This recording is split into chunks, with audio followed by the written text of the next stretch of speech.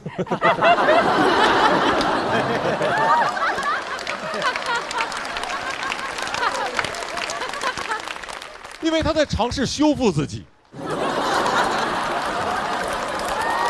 而且可能一边拍一边心里想，休闲娱乐来一个，温馨节庆来一个，开心时间来一个，全家团聚来一个，喜事活动多点关心，多点爱。来吧，真顺呐，好柔顺，真顺啊！爷爷奶奶可高兴了。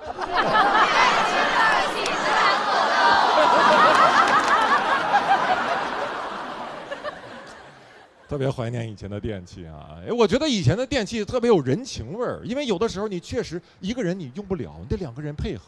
比如以前那种带天线的老电视，往往是一个人在屋里盯着屏幕指挥，另外一个人在外面挑天线，然后里面这个人冲外面喊：“你再往右边点儿，你再往右。”你过了，你往回来点你别动，你松手就不行了。你在外面坚持一会儿啊，大结局了，等你进来我跟你讲。太有生活，很有人情味啊，大家都要交流呀。但现在的电视呢，很智能，但是也很冷冰冰，一个人就可以看，但它需要2个遥控器。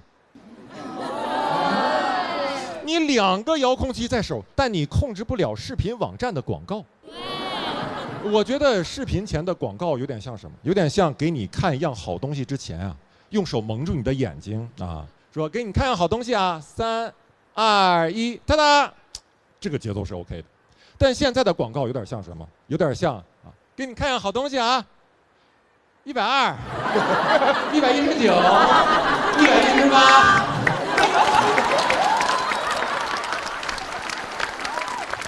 什么好东西都顶不过120秒的期待，你的阈值会被拉得非常的高呀。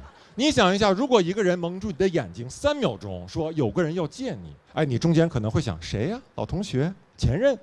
但如果一个人蒙住你的眼睛120秒，说有个人要见你，前面你还好，到后面你会想，最好是戚薇。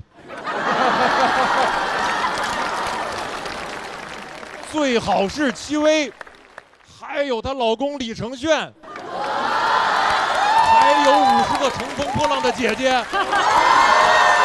再加100个披荆斩棘的哥哥，期待得高到这个地步。要干嘛？到了梁山了，对。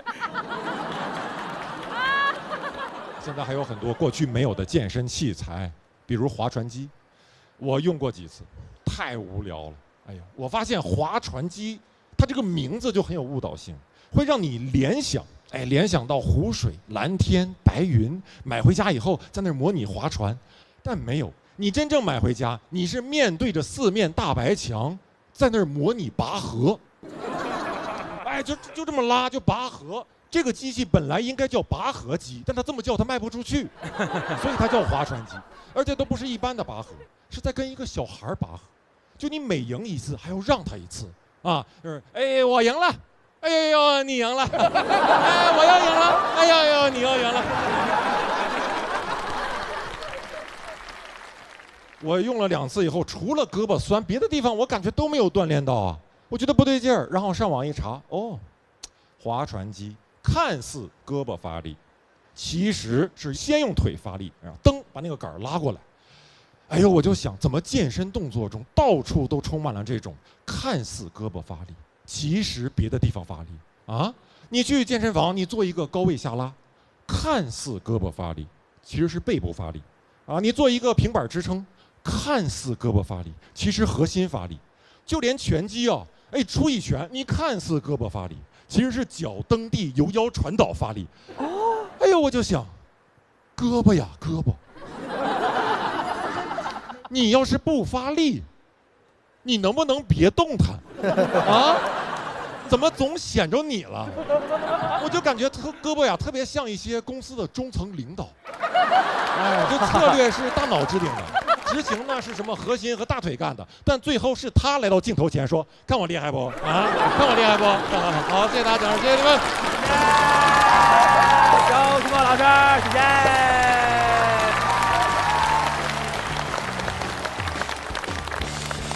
您提到了一些以前的那种老物件，确实以前东西都是要拍这东西才能接着看哈。那戚薇，您有什么小时候以前的老物件吗？老物件我不知道，我可能在场有很多宝贝都不知道这个什么东西。宝贝，这位宝宝就是不知道啊。宝宝，他只知道一个人去迪士尼，我已经麻了，现在听着。宝贝们应该也不知道，就是有一种手机，它并不是翻盖的，也不是直屏，它是这样。啊？旋盖。这个手机承担了旋转的功能，是程旋是吧？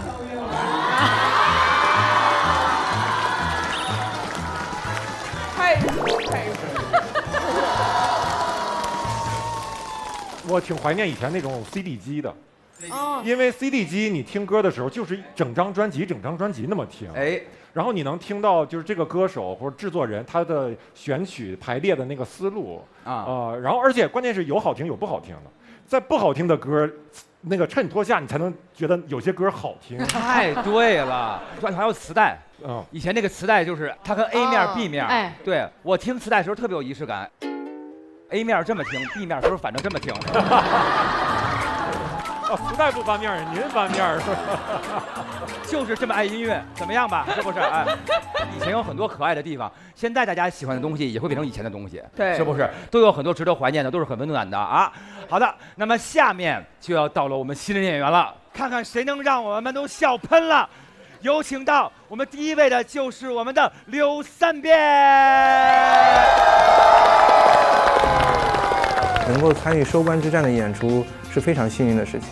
我今天对自己的期待就是要贡献一个很不错的舞台，为自己和兄弟姐妹们争取到更高的分数。我希望跟更多的观众在线下见面。好，加油！最后要收官了，都加油！有请到我们第一位的就是我们的刘三变。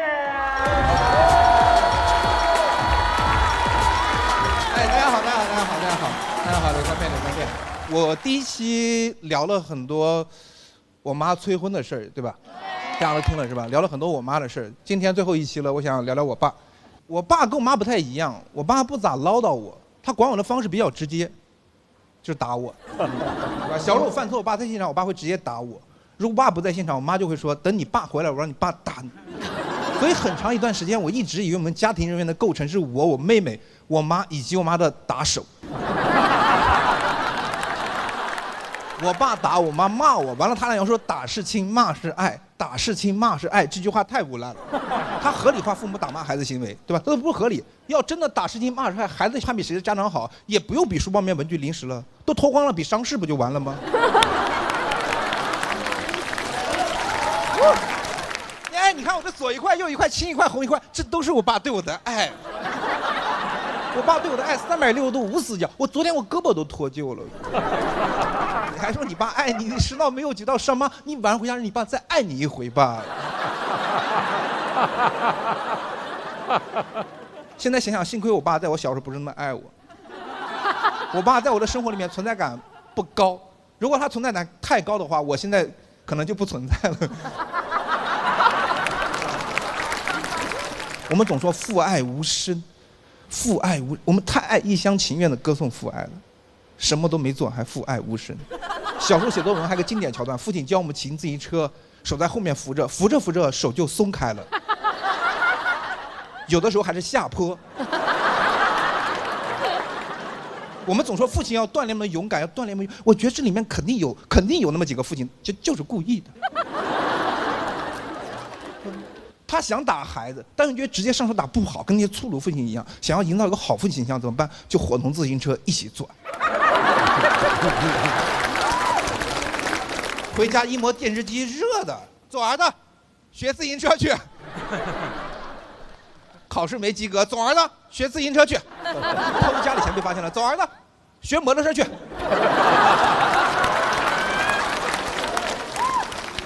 这些年呢，我们爷俩为了避免尴尬情况产生，也就尽量避免单独相处。但他有一天一反常态，主动约我。那天一大早喊我起来给他做早饭，折腾1个多小时，给他做完早饭，吃完他要去医院体检，开了1个多小时到医院，医生说吃完早饭不能体检。完了又在医院附近找个地方吃午饭，坐下来我刚想吃一口，他看到旁边的姑娘在喝奶茶，他也想喝，我就去给他买，完买回来直摇头说儿子少冰3分糖加芋圆绝子。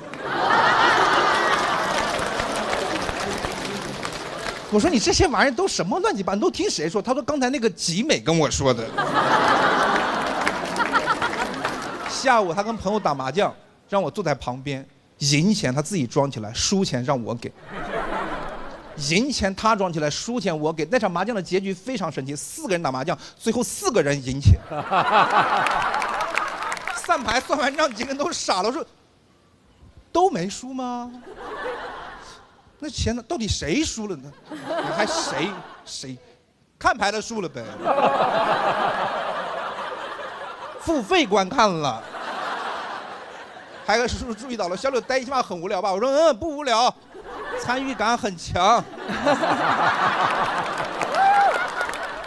我比你们都紧张。晚上我爸约了朋友喝酒，把他送到饭店，我就先回家了。大概晚上11点了，我有点困了，他打电话去接他。我说爸，你要不自己回来呗？他说行吧，老张是儿子接的，老李也是儿子接的，我自己打车吧，我比较独立。我说爸，你干啥？你赌什么气？60多岁赌这气干啥？我就接你们就完。开车到饭店门口，又等了半个多小时，他才摇摇晃晃从里面走出来，一看就是喝多了。回到家，他又说胃不舒服，想吃面条，给他下了一碗挂面，他吃了一口，他说不筋道，要吃手擀面。我真的崩溃了，你想想一天的经历，我想到一天，我就问他，爸，你到底想要干啥呀？啊，你折腾我整整一天，你到底有什么目的？他仿佛在等我问这个问题，瞬间就清醒了，坐起来就回答我一句话，就一句话深深的震撼了我。他说，经过这一天下来，你有没有觉得有一个儿子挺好的？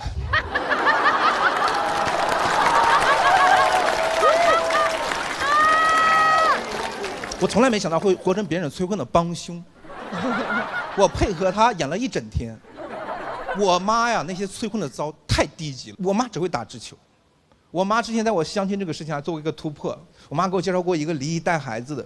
有一天我上班，我妈给我发了一个小男孩照片，4、5岁小男孩照片。朋友们很难想象我相亲看的是小男孩的照片。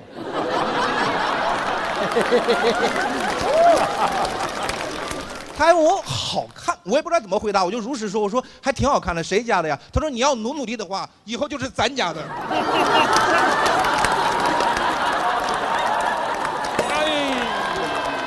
我也不知道我妈做了多大的心理建设，但我觉得她同意我娶一个离异带孩子难度应该挺大的。我觉得这个难度啊，甚至大过她同意我爸娶一个离异带孩子。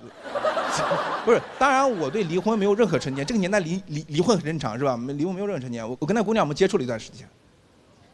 跟他娘俩在一起待久了，走出去也像一家3口一样，就总有那种，你们发现吗？一家3口出去，总有那种好事的人挑事，问孩子你到底更喜欢爸爸还更喜欢妈妈，对吧？挑事儿，而且现在哈，家长对孩子投入都很大，很多家长在问题上其实是有点在意的，有那种吃醋较劲的心理，希望孩子能够更喜欢自己，对吧？但那天当我听到有人问孩子这个问题，我毫不在意。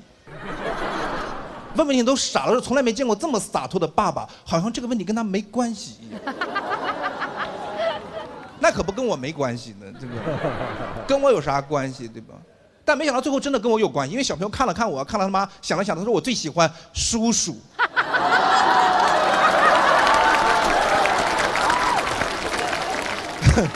当时场面特别尴尬，问问题人很显然慌了。他是想挑事，没想到挑出这么大事儿呀。他以为什么家庭丑闻就这么曝光，但我自己知道实际情况，我还挺骄傲的。小朋友他妈妈也很欣慰，小朋友自己也很开心，我们3个人在一旁其乐融融。那个小朋友喜欢我是比较容易理解的，因为我是叔叔，叔叔跟爸爸管孩子是不一样的，叔叔是不能打孩子的，对吧？叔叔打孩子搞不好就刑事案件了，对吧？叔叔不能打。但在相处过程中，我真的那孩子太淘气了，无数次想动手，我很多次想做，太淘气了。最气人的是。他还会骑自行车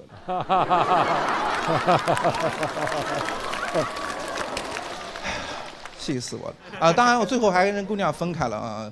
这次分手比以往每一次分手都更痛苦，因为以往的每一次分手，我都是失去一个人。分手之后很长一段时间不敢回家，因为爸妈他们见到我是不会问我工作情况的，你知道吗？他们只问我有没有谈恋爱，那种感觉怎么说呢？就是别人在意我飞得高不高，他俩只关心我是不是比翼双飞。我甚至有一年过年我都没回家，给我爸打电话说爸我不回去了，听得出爸有点失望，我赶紧转换话题，我说爸还有个事，你给我转2000块钱，我这边过年我得置办你点，我特别生气，他说你是不是疯了呀？啊，你是不是疯？我问问你，你是不是疯了？人家过年都回来带钱带年货带老婆，你不能算你还问我要钱，你是不要脸了吗？你是不要脸了。我说爸，现在有没有觉得有一个儿子还不如没有呢？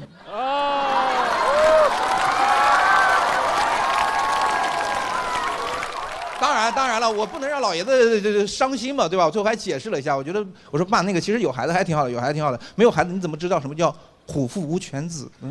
好，谢谢大家。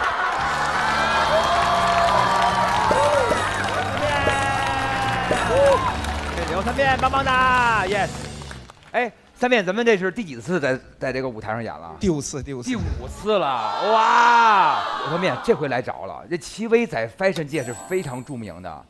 因为柳三变之前有一点点那个什么打扮上焦虑啊，容貌上的想变得 fashion， 很可爱，你这样很可爱啊，可爱这个词儿伤人了是不是？说不出帅不帅，但是如果我说很帅，我确实啊，行了，姐确实吃过好的。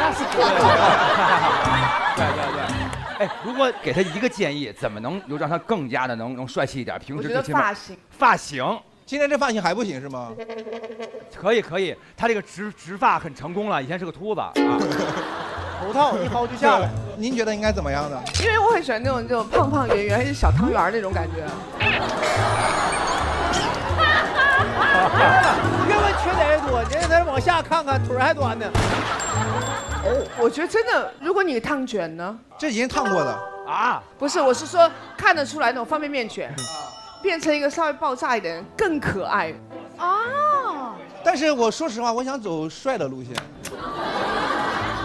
那条路已经封死了呀。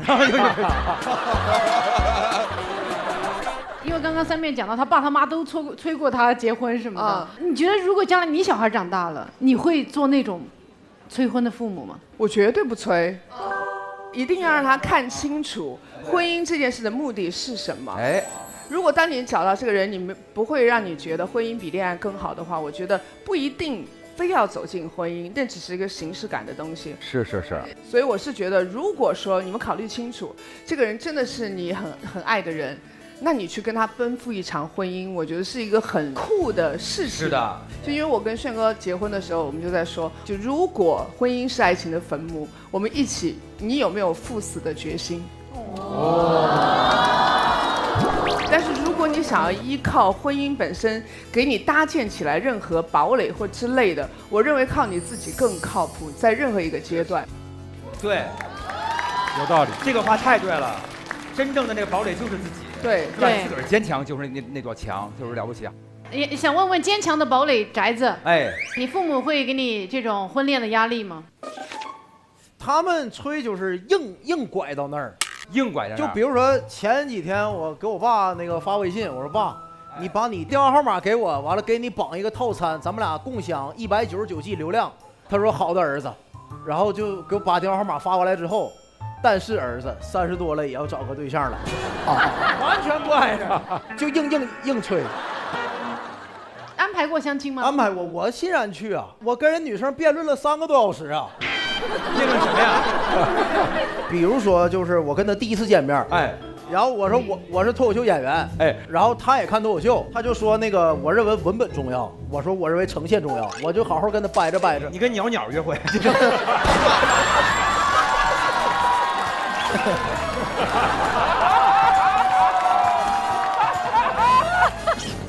就大概就这意思。那行，祝福您永远快乐，谢谢。最后了吧，给自己打9分吧，另外的1分，下一季我再来补。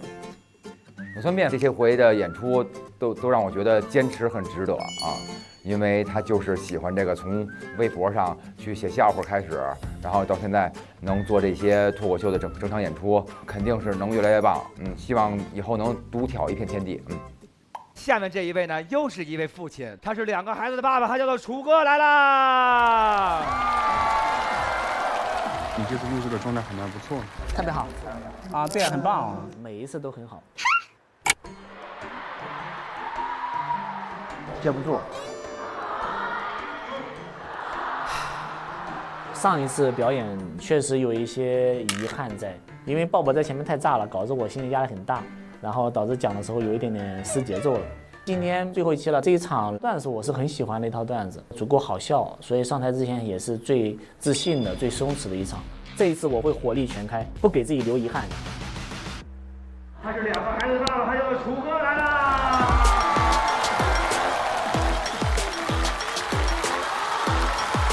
好，楚哥。对，我今年35了啊，有2个孩子，我有2个闺女啊，羡慕吧？我真的特别喜欢闺女，然后我大闺女出生的时候，我就特别希望是个闺女，果然是闺女，喜极而泣。我妈看我哭，她也哭，没事儿，可以下一个生男孩。其实我们以前没想过生2胎，后来我媳妇儿担心我大闺女长大以后会孤单嘛。所以就想再生一个，以后可以互相作伴。但我2闺女出生以后，我们全家人都围着老二转，我大闺女特别孤单，她自己可能也疑惑，这是怕我以后孤单，让我提前适应一下嘛。所以现在我会特别照顾我大闺女的情绪，然后会比较偏袒她。然后我媳妇儿呢又嫌弃我怠慢我2闺女，晚上下班回家之后还阴阳我：“2闺女，看谁回来了？叫表爸。”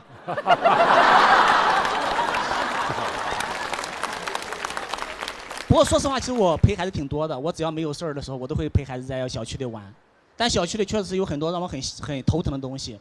小区里有很多的蚊子、小虫子，还有小男孩。这有些小男孩真的太皮了，你知道吗？无缘无故抢我闺女的玩具，把我闺女都惹哭了。我说他一句，他妈还不高兴了。小孩子之间的事儿，你一个大人瞎掺和啥？那我也不能让我闺女受委屈啊。我说这是小孩子之间的事儿吗？这是我们男人之间的事儿。然后他就把老公叫来了，手臂上纹了条蛇。然后我就把我爷爷叫来了，97了。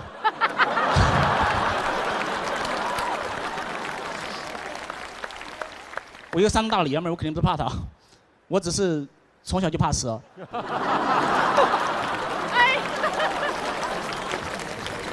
虽然我喜欢陪孩子玩，但我不会照顾孩子，尤其我2闺女只有2岁嘛，然后平常都是我爸妈帮我看孩子。但前段时间我爸妈有事回老家了嘛，我在家全职照顾我家2闺女，照顾了1个周，我啥也不会，我只能从网上搜，怎么给孩子做饭，怎么给孩子擦屁股，喂孩子吃了辣椒怎么办？小孩子能喝啤酒解辣吗？孩子都睡3个小时了，是喝多了吗？被老婆打到什么程度算家暴啊？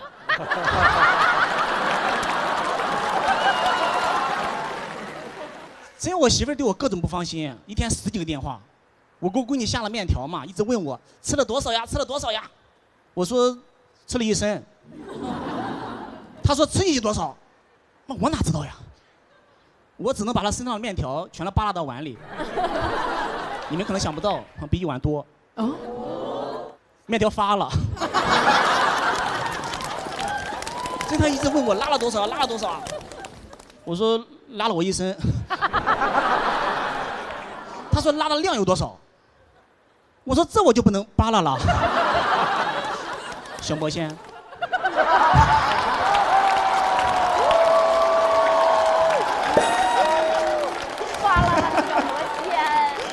其实说实话，我挺关心孩子的。像比如说前段时间我大闺女不小心那个脚踝摔骨折的嘛，我就很担心，因为是我给她摔骨折的。什么？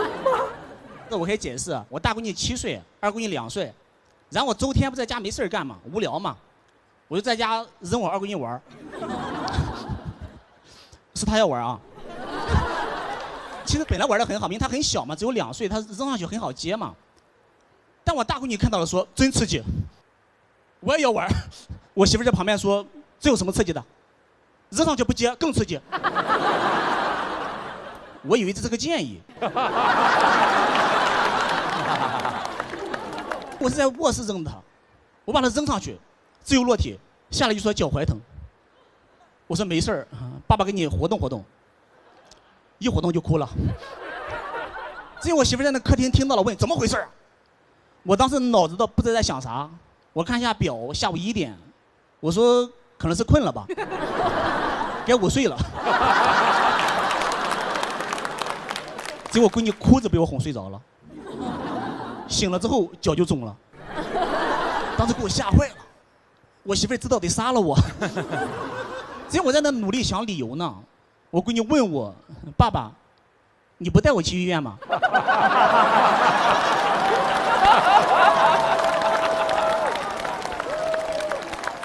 所以我才想起来，赶紧叫我媳妇带我闺女去医院。不过我媳妇也很好嘛，她没有杀我嘛。但说实话，我挺心虚的，你知道吗？因为我特别怕别人知道是我摔倒我闺女。去之前我还小声给我闺女嘀咕，我说闺女，如果有人问你是怎么摔的，你就说是自己跳太高摔的哈。到了之后，大夫第一个问题就是怎么摔的呀？我闺女还没说话呢，我媳妇说她爸扔起来摔的。所以我当时感觉无地自容，你知道吗？我一想这个问题赶紧划过去，但这个时候我闺女帮我说话了，是我自己跳太高摔的。大夫也很配合，多高呀？比我爸爸高。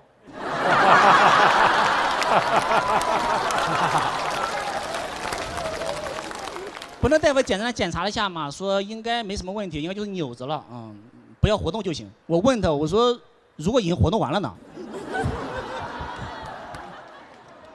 他说那去拍个片吧，顺便做一个 DNA。拍完片之后确认是骨折，我们大夫也说嘛，说没什么大事儿，可以打石膏，也可以做支架，你们自己选。我问他，我说分别多少钱？我媳妇一下就发火了，这个时候你还在乎钱？大夫说石膏300，支架700，我媳妇说打石膏。但这个事儿却让我挺担心的，你知道吗？因为我大闺女已经7岁了，你知道吗？她有记忆了。我现在特别担心自己的晚年。我大闺女用轮椅推着我下坡，跟她妈说真好玩。我媳妇说这有什么好玩的？松手才好玩。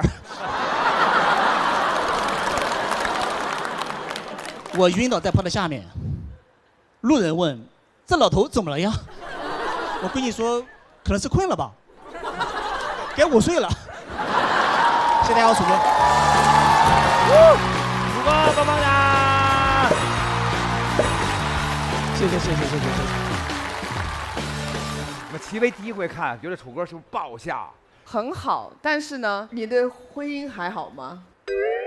很好，就是我媳妇儿对我的压制很完全的压制住。你媳妇儿绝对是很好的人，一定要珍惜她。换我，你早就把我杀了，是吧？哇塞，你们家真的很幸运啊！就是对，我媳妇儿特别好，特别好。其实刚才楚哥在说他整个一段的时候，我是非常有同感的，有共鸣。对，就是他比如说举孩子或之类的，炫哥很简单，他就是一个居家的游乐场。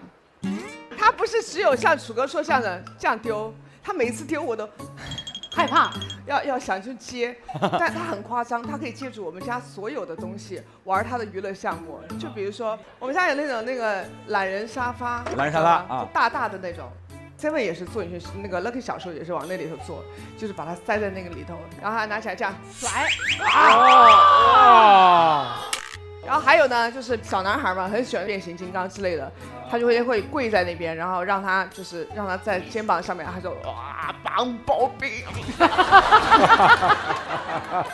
我在他边上看着他的时候，我就说抓紧，你这抓紧。我永远在边上都是这样子，所以我超紧张，我很害怕发生跟楚哥一样的事。我已经幻想过无数次，如果哪天他失手了，你会怎么样？你们就会在网络上看到热搜。别，怎么没那一天，没那一天，你就给他 bang bang bang 就可以了，好不好？哎，就可以了，就给他 bang bang bang 就可以了，够了啊！我天天一身冷汗。好了，今天非常感谢您的分享，谢谢这一季带来的所有脱口秀，谢谢。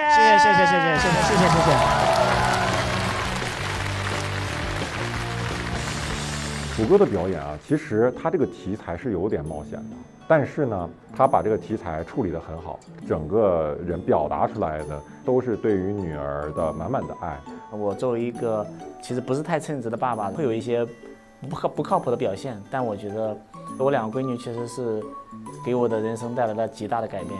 有两个闺女，我觉得极其的完美。整体我觉得这篇稿子讲的没有遗憾吧。每到深夜，我就会想起曾经脱口秀的黄金年代。那时候的喜剧没有套路，无比的纯，但现在再也找不到100%纯粹的东西。面呐，你把这当开放麦了，我都饿得快晕了。而且谁说没有100%纯粹的东西啊？做面跟脱口秀一样，得敢把好东西拿出来。哎，识货，段子可以垮，但油必须纯。啊，好香啊！长康100%纯芝麻油，坚持纯物理压榨，纯好味道。咸鱼便宜，咸鱼集市更便宜。本节目由咸鱼独家冠名播出，自适应喜临门呼呼任性睡。本节目由喜临门呼呼联合赞助播出。本节目由长康100%纯粹、长康100%对味的长康纯芝麻油赞助播出。本节目由喜之郎果冻多点关心多点爱指定产品赞助播出。下面要上场的这位新的演员，他是我们小鹿的老乡，是不是？来自咱们美丽的云南，有请小夏。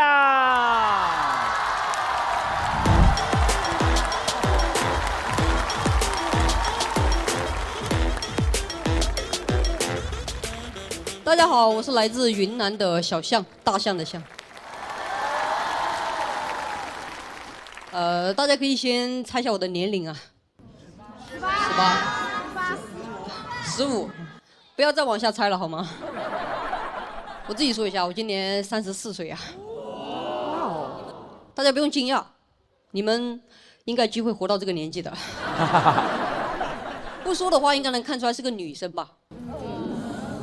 确实是个女生啊。从小到大，我喜欢留短发。前段时间我去剪头发的时候，我就看到价目表上它写着。男士洗剪吹36，女士洗剪吹46。我就去问老板，我说老板，我多少钱？老板看了我一眼，儿童26。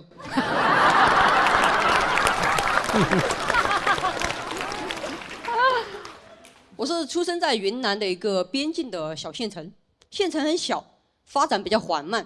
这么说吧，在我家那里啊 ，CBD 是一家砂锅米线店。县城很小，它属于一个熟人社会。有一年我回到县城，我去法院旁听了一场法庭审理。我走进去法庭，我就发现啊，这个法官是我同学，这个检察官也是我同学，就连这个被告人，说实话确实也认识。我坐在台下恍惚间，我就觉得我们不会是在玩剧本杀吧？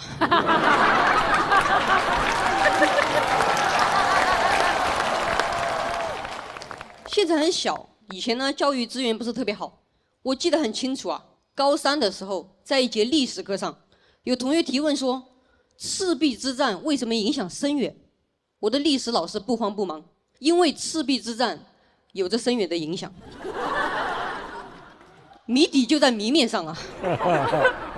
后来呢，参加高考，高考的时候我考了我们县的应届文科状元。你们不是吗？虽然说是状元啊，但其实县城本来也没有多少考生。分数出来以后，我立马就在街上遇到了文科榜眼和文科探花。我们互相道别之后，5分钟又在 CBD 见面了。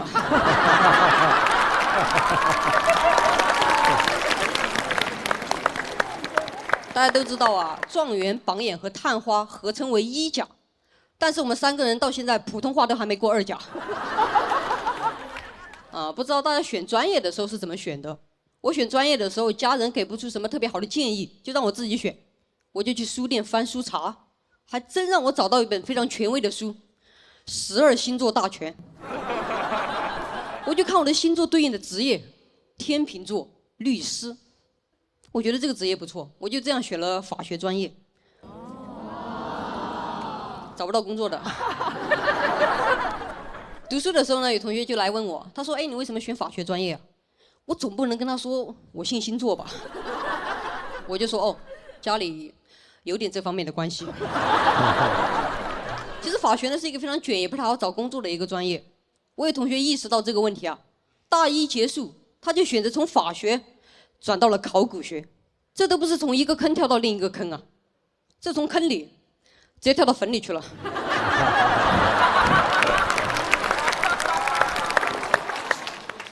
但是呢，双重的专业背景也给他的就业提供了双重的保障。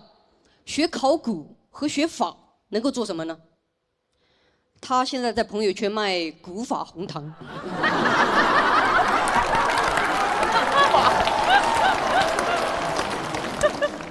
自从学了法律啊，亲戚朋友喜欢来问我法律问题。之前有个亲戚来找我，他说：“小象啊，我要跟我老婆离婚，我要把她告上法庭，我自己写了一份离婚起诉状，你帮我看一下。”我接过来看，第一句就让我眼前一黑：“尊敬的最高人民法院。”我说：“你这不是告到法庭啊，你好像告到天庭去了。”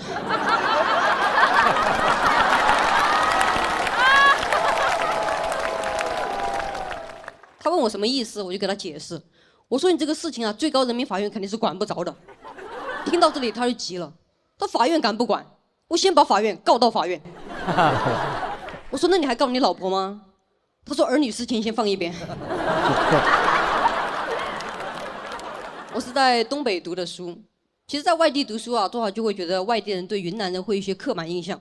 当时去读书的时候，我同学直接问我：“他说小象啊，你们那儿通路了吗？”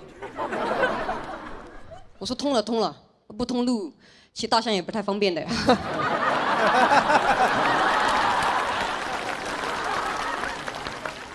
云南人呢喜欢吃一些奇怪的东西，比如说虫子。有一次我妈妈给我邮寄了一袋竹虫，长在竹子里可以食用的。当时我没在学校，我东北室友给我收差快递。过了一会儿，他给我打电话：“小象，你妈妈给你邮寄了一袋油炸的蛆。”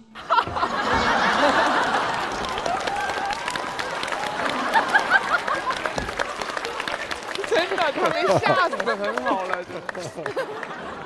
有同学知道我是云南人之后呢，还拜托我去产地给他带正宗的普洱茶。我是这么回答他的：我说我从家里到东北大概花7个小时，但是我从家里到普洱茶产地要花10个小时，你忍心吗？有同学说：“你们那儿果然没有通路啊。”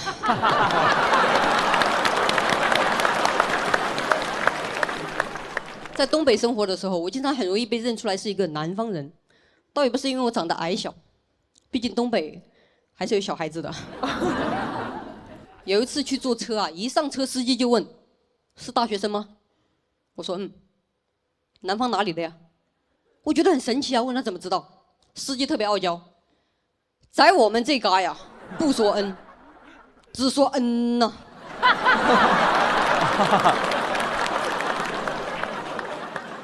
这个傲娇的司机呢，特别喜欢聊天，一直想拉着我说话。但当时呢，我不想说话，所以呢，趁他不注意，我就赶紧把我的耳机掏出来戴上。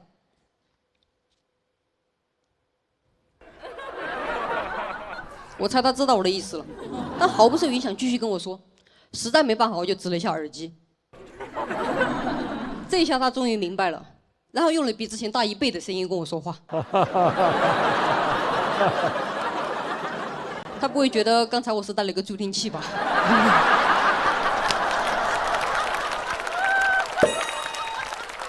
这个傲娇的司机啊，在车上放的歌也特别有内涵。他先后放了《男人不容易》《男儿当自强》《男人哭吧哭吧不是罪》《下辈子不做男人》。男人系列，男人歌单。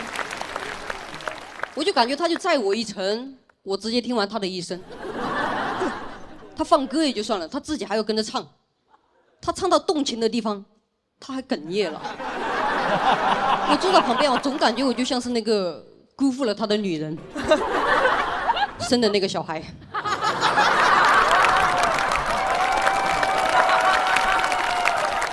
讲了这么多家乡，其实也希望大家去到我的家乡玩。我的家乡是文山、壮族、苗族自治州麻栗坡县。虽然地方比较偏远，但是好吃的非常多。大家呢都去吃 CBD， 帮助我们提升 GDP。谢谢大家，我是小象。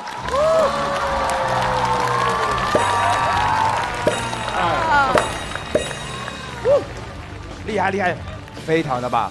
小象，你是第一次来那个录节目，对不对？对，第一次。你说起来这脱口秀这感觉，你们那边就跟那个动画片一样，特别童话。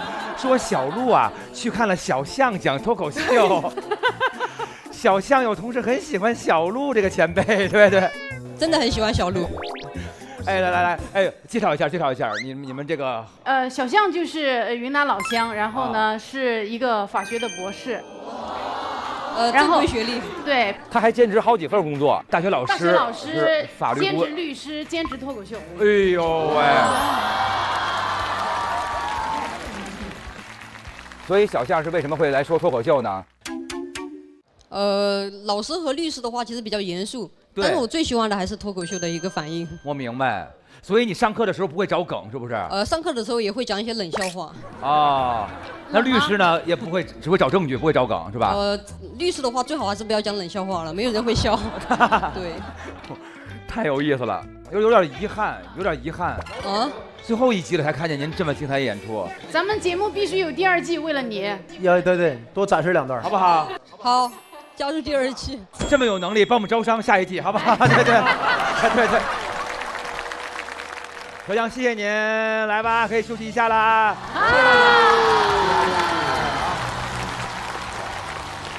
哎，麦，把麦带回家乡了。哎呦，小象一上来就大放光彩，他的逻辑非常清晰，而且文本异常的简练，所以我真的希望小象第2季也能来上更多的舞台，然后去表演自己的这个单口。从他来的时候，我就很期待他表演，果然他一上台你就觉得哇，每一句都讲得很准，而且就总有你意想不到的点。小象，前途无量。闲鱼便宜，闲鱼集市更便宜。本节目由闲鱼独家冠名播出，自适应喜临门呼呼任性税。本节目由喜临门呼呼联合赞助播出。下面一位啊，也是登台好几回了这一季，他是我们的老朋友了，欢迎我们来自东北的大齐。挺好。好。Hello，朋友们，最后一期了，欢迎大家，谢谢大家，我大齐啊。哇，今天看起来下面年轻的面孔比较多呀，感觉好多大学生啊，有多少人大学生？鼓鼓掌，我看看，全是大学生。我今儿主要给大家讲的话题是我上大学一些被骗的经历，因为你们现在这些帮大学生啊，可能被骗会少了好多，因为这几年反诈宣传做得太棒了。就我现在家楼下小区都有那种横幅，说本小区陈某浏览不良网站，充值被骗2万元。这横幅一拉，你说这小区谁会不觉得被骗可耻啊？谁还好意思在诱惑面前他不三思啊？谁好意思承认自己姓陈啊？就这事儿出了以后，我当时觉得他把姓氏放那儿还挺给人留面子的。你说他要是把这个人的名字点出来，我老丈人得多难受啊！哎，现在的大学生遇到的骗局，多数是骗取一点你们的劳动力。对吧？就比如说哪个老板啊，他要说，哎，现在用人多贵啊，旁边别人就建议他说，你找大学生啊。别人要说，哎呦，现在人都不能吃苦，人说你找大学生啊。有个老板说要做一档综艺节目，需要点观众录制好几个小时没有费用，人说你找大学生啊。真是太惨了。我就给大家讲一讲我上大学的时候遇到的一些骗子。我当时是在 QQ 兼职群找兼职。突然有一天，在一个 QQ 兼职看那条招聘信息，上面写招盲人。我看这条信息的时候，我都有点懵了。我说招盲人，这条信息发给谁看的？我到那儿发现那一机构全是骗子，没有一个真盲人。他们打着盲人按摩的旗号博取别人同情。我说哥们儿，这有点骗人吧？这活儿我来不了，我要走。他后面喊，他说300块钱一天，提成另算，你爱干不干？我说哥。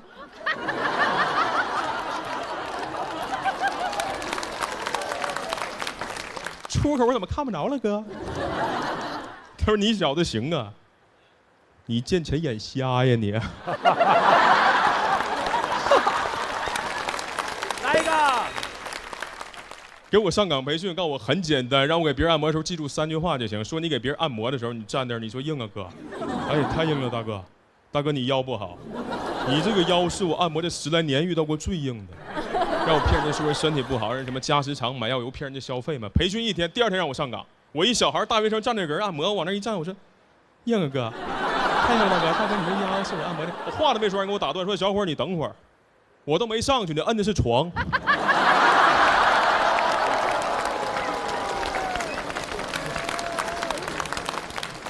当天晚上我就不想干这活了，我要去跟他结账，他说明天结，明天我过去找他结账。他又让我干了1天，然后又说明天结。我当时就感觉他就是能拖我1天是1天，他想明日复明日。我想的是拿完钱我就不干了，明日复明。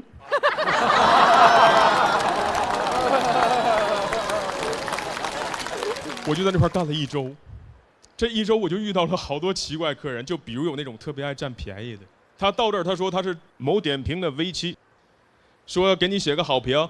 能不能送他一个拔火罐？他说感觉自己最近有点火。我当时我不会拔火罐，但咱不能说不会啊。我说你这也没有火呀。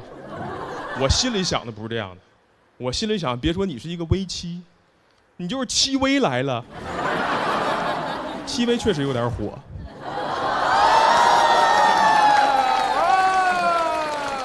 我在这干了1周，我实在不爱干了。我说老板，咱俩算一下账吧。他说行。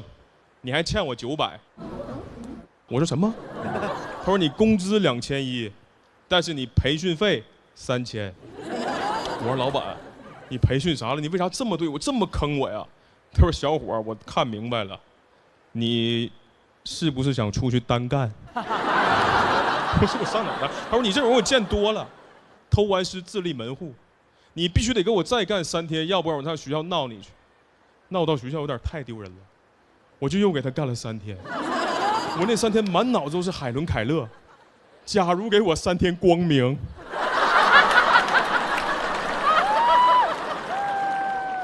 ，3天一到，我出门就给他举报了。如果说第1份坑我这个人他的段位啊是 NPC 的话，第2份坑我那个人他就是人上人。他是我的一位东北老乡，在我们宿舍门上贴了个广告，我们寝室哥仨是看那个广告跟他联系上的。这个老乡的骗术是让我们做手工，让我们往他那个纸板上贴福字，用好多小尺寸的福字贴出来一个大尺寸的福字，贴一个他给我100块钱，但是这个福字的原材料他押金要收50，其实那原材料可能成本就3、5块，他主要挣这个原材料的押金钱，他要骗这个押金。但我当时真不知道，我心想这贴一个挣不挣？我这1天我得挣多少钱啊？我贴1天他给我结钱了，贴第2天又给我结钱了，到第3天的时候不止给我们结钱，还请我们喝酒吃饭。吃饭的时候，饭桌上我就问他了，我说咱这福字做完给谁呀？他说给阿里，给支付宝，给支付宝送去做周边。那年我觉得有点道理，因为那年支付宝正在集5福。我说那这么好的活你哪来的？接下来那个大哥的所有的话，到我今天我还记得，我给你们还原一下。他喝点酒，他说不喝多了我都不提呀。小伙，马云知道不？我说知道哥，我发小啊。我当时坐那我听懵了，我说哥，马云是你们锦州人呢？怎么能你这口音呢？他说马云浙江人。他说小时候他爸爸带他到那块旅游，他们认识了。他说马云呢，那会儿对钱还感兴趣呢。我那天跟他喝酒，我就听他讲，我也喝得挺性情，我就把第1份被坑的惨痛经历给他讲了一遍。他说孩子，吃亏是福啊。他说他比我们大了不少，他也没孩子，又都老乡。他说不行啊，让我们就管他叫爹。我不知道你们什么脾气啊，我这人一般情况下不喜欢认爹。他说以后可以在马叔那块给我们安排个工作。我说那为了马叔我可以破例一个。他说以后尽量带着我们挣钱，照顾我们。说贴福的这个活儿马上要结束了，我说那还剩多少原材料？他说还有400多个，2万多块钱啊。我们3个大学生在那酒庄喝得满脸通红，对着手机又张嘴又眨眼睛啊。带了2万多块钱给他呀。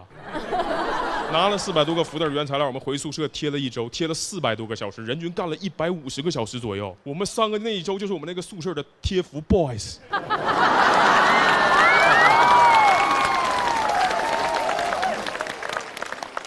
给我贴的眼睛都要瞎了。我说完了，这回真得去干盲人按摩了。到最后结果你们也猜到了，这老乡带着400多福袋就跑了，人去楼空。就到那儿，我室友都没反应过来被骗了，还学的口音，他说：“爸爸去哪儿了呀？”其实我今天把这些事儿讲出来啊，不光是想提醒说今天的大学生啊不要被骗，不光是这样，我更多的啊是想跟那些鸡鸣狗盗之辈对话。你要骗钱，这帮出来兼职的大学生，他本来就缺钱不容易，你从他们身上坑钱骗钱，有点太没人性了吧？这个世界上就是这样。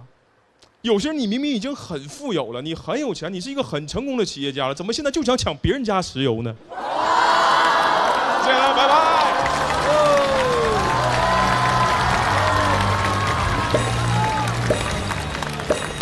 耶，大齐，大齐，大齐，大齐，大齐，大齐。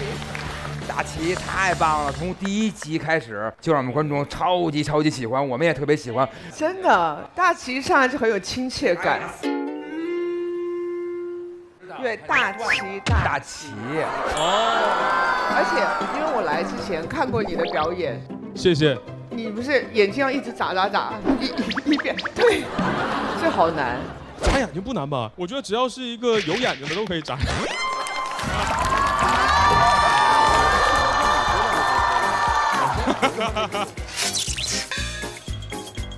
我说实话，这个真挺，这个变那个挺难的那个。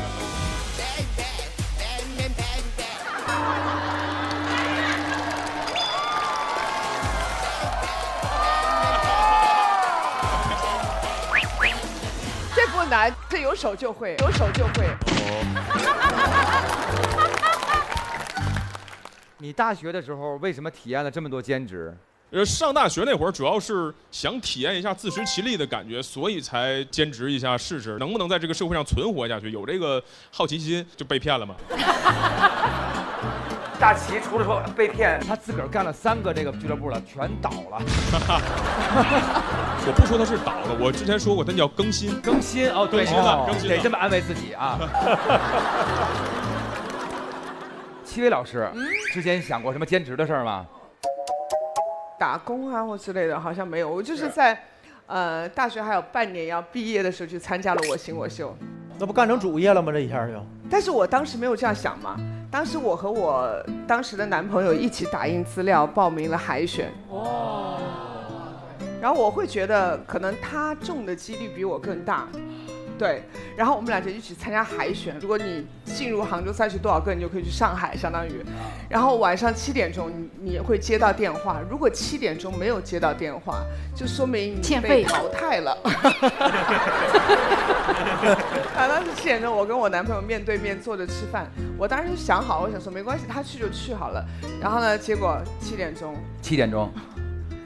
他没接到，我接到了这个电话，他没接到。后来他就送我去上海，那是我跟他见的最后一面。哇！他这2年在上海开炸印店，然后那个，对，赚的也还可以啊。大齐这一季，谢谢您。感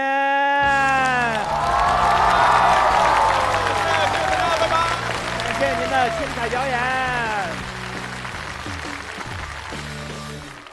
下面这一位非常的可爱，也有很多人非常喜欢，就是我们可爱又迷人的后辈。可爱。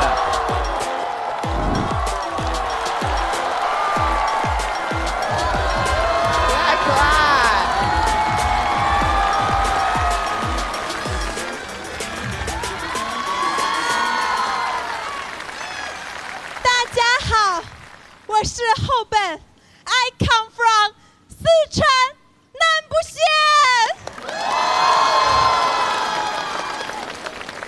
今天是这个节目的最后一期了，还真的是有点舍不得大家。我很幸运，在这里认识了你们，还有坐在后面那些朋友们。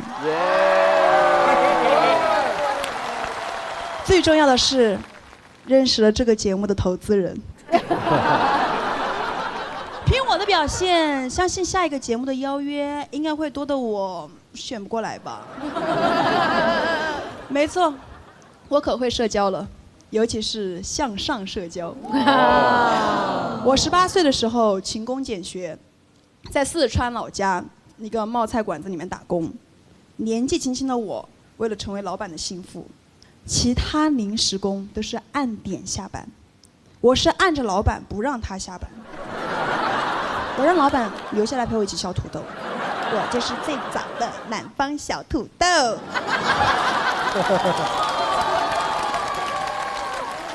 听得出来啊，我是削土豆出身的，爸妈呢也就是工厂里的厂哥厂妹儿，家里没什么钱，拿的是标准的苦情剧社会螺丝钉剧本。为了让我爸妈更辛苦一点，我大学还考上了最烧钱的导演专业，让原本不富裕的家庭更不富裕啦。但是我发现我大学室友家庭条件都很不错哦，他们都是那种家族产业啊，有物流公主，鲶鱼大小姐，还有工厂千金，还有我土豆杀手。但是我一点都不自卑的，因为他们都没有我家穷，全寝室比穷我就没输过，有什么好自卑的？毕业之后呢，我就开始做账号，火了。粉丝也越来越多了。因为我拍的是抽象搞笑的视频，对我的社交形象就产生了很负面的影响。然后其中有一条评论很扎我的心，是一个大学生写的。他说：“同学说我长得像厚本。”我搜了厚本的长相，我发现我天崩了。我也懵了，一时之间我不知道我该安慰你，还是该安慰我自己。你上大学你才知道你天崩了，你姐我可是天崩开局。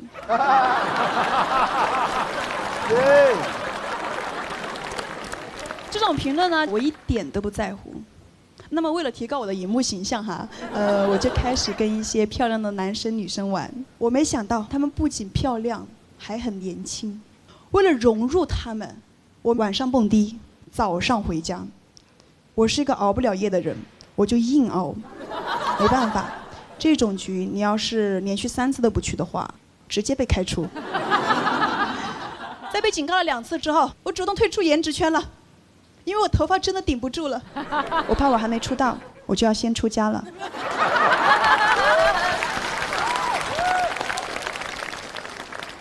但是这种类型的社交还是让我认识了很多人，很多帅哥，从来不结账。那段时间的社交怎么说呢？财色两空。尽管我连他们的手都没有牵到过。还是迷失在了这个花花世界里面。我感觉我自己就是变得很不真诚了。那段时间也就影响了我的一个工作状态，因为之前我拍视频就是， Hello 大家好，我是厚本。然后跟他们完了之后，我拍视频就是，大家好，我是厚本。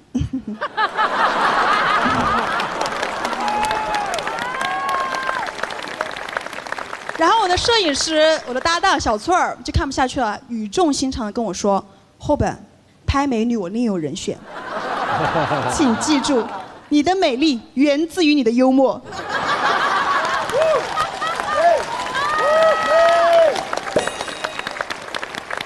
我顿悟了，原来也不是你朋友圈全是帅哥美女，你就是美女了。我就总是追寻一些自己没有的东西，身高。瓜子脸，小鹿的大脑，而忽视了自己现在拥有的东西。自信，我，奥黛丽·赫本，我始终相信，自信、真诚是必杀技。谢谢大家，我谢谢是。谢谢，谢谢。你是为什么要去那种你不喜欢的那个局啊？仅仅因为他们是一堆所谓的帅哥美女。对啊，帅哥的邀约我怎么会错过呢？当然美女也是了，美女也是了。我听着就累。那是以前，哥，那是以前。对，做自信的自己。对。我们都知道后本是自媒体博主，你的职业可能就是说永远都不太确定自个儿的这个工作的这种稳定度。确实很没有安全感，因为真的很焦虑，因为他永远要，比如说拍了很多视频，有一个火了之后，那个巅峰的那一刻永远不能享受，因为他要想下一个我怎么超过这个，或者跟这一样。流量焦虑。是的。其实我发现啊，看到很多做喜剧的人，就给我们的表现都是很开心，然后给我们所有的能量，哈哈哈哈哈！我在想，真的是每个人都是这么开心的吗？那肯定不是啊。而且每个人把自己的伤疤放进你的稿件里面，然后逗大家乐这件事情，大家会觉得喜剧演员是很开得起玩笑的。但是他们是不是真的可以就是重重的开玩笑，或者你说他真的会不介意？所以我想问的是，你做喜剧的时候，你会觉得真的是完全开心的吗？没有，创作的时候是很开心的，因为确实是你要跟一群喜剧人玩，会比较好玩。但我觉得自己经历了一些可能不太好的那个东西，但是其实是想要有勇气告诉大家，其实这没什么的，你看我都挺过来，可以继续开心去面对这些。所以想传达的就是大家不用害怕，开心就好了。对，谢谢你这种精神啊。其实大家就是都是这样的，因为做喜剧，我觉得做很多行业都是这种。成功意味着什么？成功对于我们的想象来说应该是开心。然而我们人啊有一个特别有意思的点，当你拥有了一切了之后，你还想要更多。你觉得这远远不止一切。所以我们永远不会有真正的那种所谓的快乐。我们可以避免碰见痛苦，是不是？有很多难过的事儿，我们尽量去避免它，但是我们保持这个乐观的心，保持永远向前的步伐就可以了。谢谢，后本。后本的段子会有的时候也是对他有点感觉心疼哈，但是我希望他能通过在舞台上讲述这些事情，能够让自己一点点去跟这种感受共处，所以我也希望他以后能在这个脱口秀的舞台上能够继续讲下去，然后把它变成抒发自己内心情绪的这么一个舞台。那么下面一位是来自我们的旅游博主，他就是我们的张美楠。我特别期待这场的收官战这一季的最后一期，我希望给自己一个完美的结局。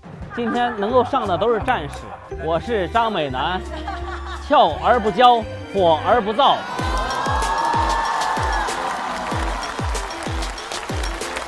Hello， 大家好，我叫美楠，欢迎你们。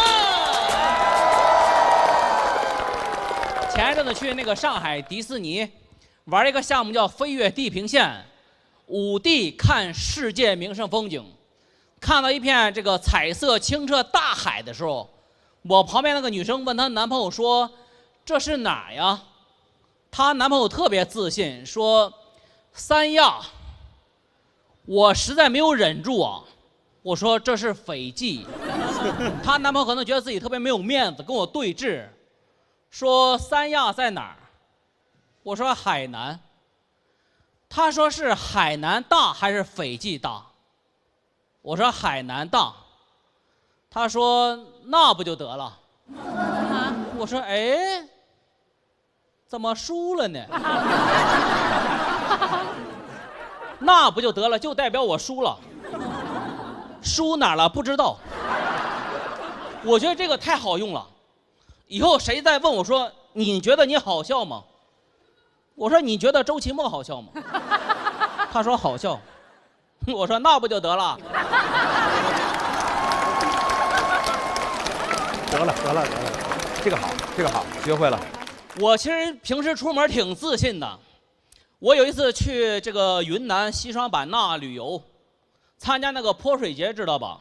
我去之前查了一下攻略，说那个当地村子里泼水节啊，比景区里边更正宗。但是到那我才发现，当地村子里泼水节啊，它不允许外地人参加。我说那咱们出来旅游，一定要遵守当地的这个文化和习俗。既然人家不让外地人参加，那咱们就冒充本地人。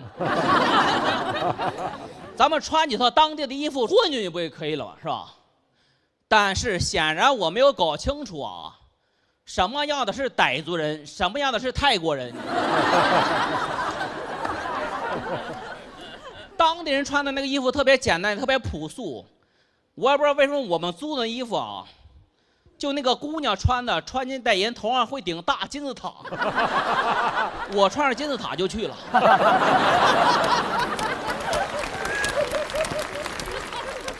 但是当时觉得自己太帅了，我可太自信了。我跟我朋友说，肯定带你混进那个村子。刚到村口就被那个保安拦住了，说外地人不让进。我说我们几个都是这个村里的人。他说捆白脑白好们的里。我说哎，什么意思？他说就是外地人不让进的意思。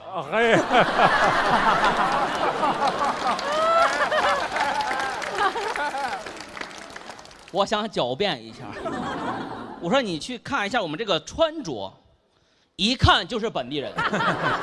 他说如果不是这个穿着，我也没有办法这么确定你们是外地人。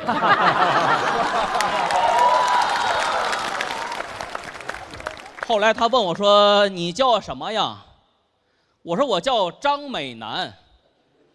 他说这个村所有人都姓玉。我说那不就得了。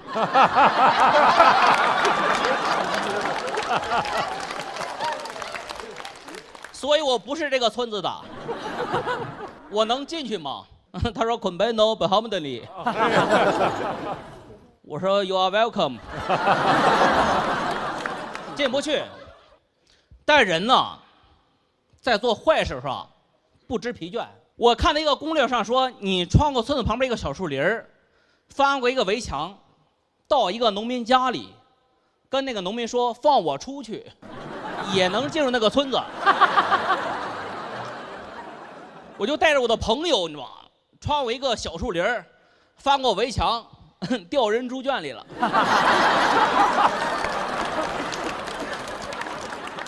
这个时候从屋里边走出来一个大叔，你知道吗？看我就问我你是干什么的？我刚要说话，我那几个朋友陆续跳进来了。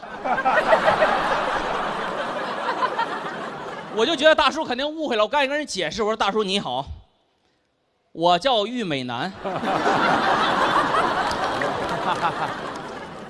我是外地过来旅游的。我说您怎么称呼啊？他说他叫玉教胆。我记得特别清楚，就叫玉教胆。我说这不巧了吗？咱俩都姓玉，还是本家，以后你就是我爹。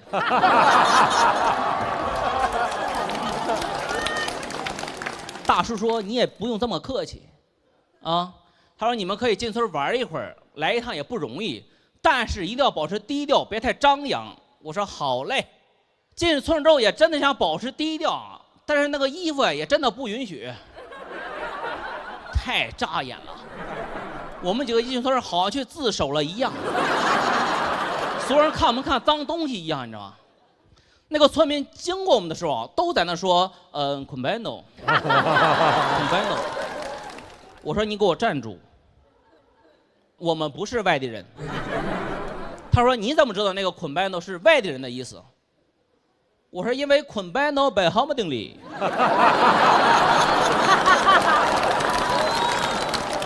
他说哈托。我说你也不要再说。我们本地人会的也不多。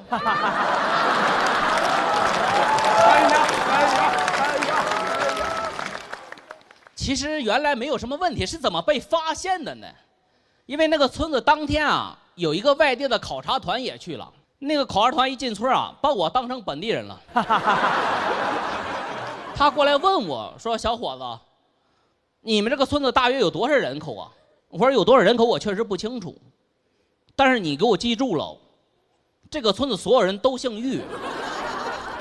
他说你是从这儿出生的还是后来过来的呀？我说我也比你早不了多少。后来村长就带人来了，村长也没有把我们认出来，以为我们是考察团的。那个村长说：“这个小伙子，你觉得我们这个村子怎么样？”我说：“这个村子挺好的，就是进村有点太难了，路不好，能把你们村子周边的那个小树林都修一下吗？”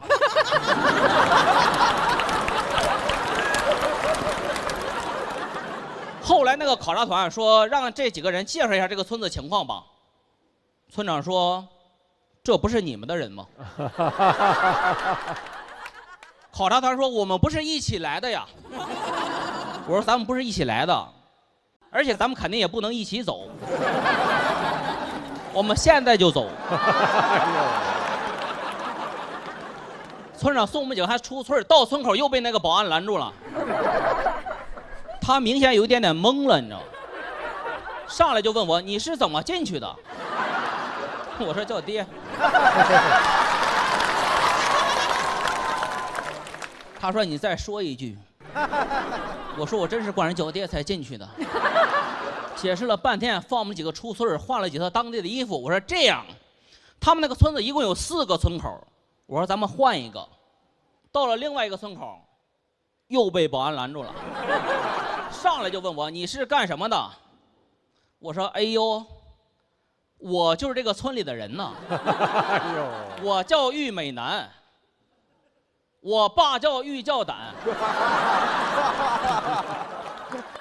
他说他爸也叫玉教胆。遇到人生儿子。我说：“这不巧了吗？我亲哥哥。”我没有想到他儿子在那执勤，跟他解释了半天，说刚才从你家猪圈里跳进去的，进村了，能放我们几个进村玩一会儿吗？但是这个小哥哥人也挺好的，说你进村去玩一会儿吧。但是进去之后，我发现一个大问题啊，我们一共去了6个人，我们那几个朋友啊，存在感他太强了。泼人家开始后，我就发现啊，当地人啊，泼的是文化，泼的是祝福。那几个朋友泼的是尊严，他胜负欲极强。当地人在泼水上是放着音乐的，载歌载舞的，非常文明，非常有礼貌。泼之前会祝福您，你知道吗？祝您来年发大财，轻轻的泼一下；祝您身体健康，轻轻的泼一下。我们那几个朋友啊，眼睛都不睁，口吐芬芳的，哎，来。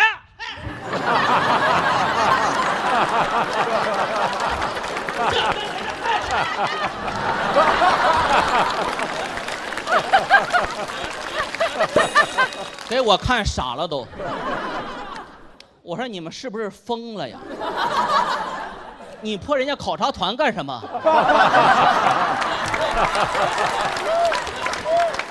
但是我确实羡慕他们那个状态，你知道吗？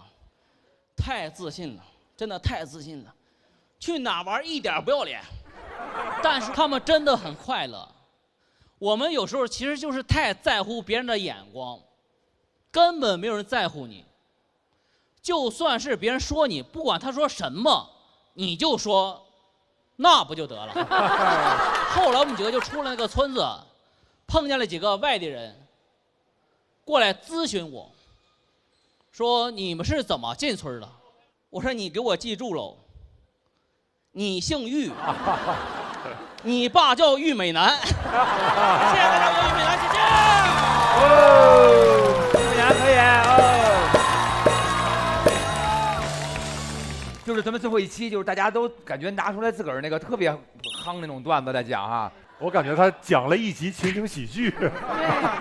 哎，刚才我们觉得又学会一个人真理哈，就是那个那不得了吗？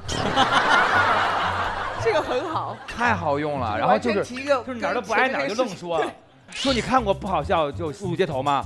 然后有人说没有啊。他说你看过那个喜丹跟脱友吗？说看过呀。你知道周星驰吗？知道啊。那不得了吗？是吧？这太好用了，我人间京剧。你是一个怎么着？就是说发生了一些事儿之后，你就是会把它串成一个特别长的一个线，是不是？基本上就是这里边有一件事你印象特别深刻，回来就想把它写成一个故事，因为我们确实是跳墙进去的。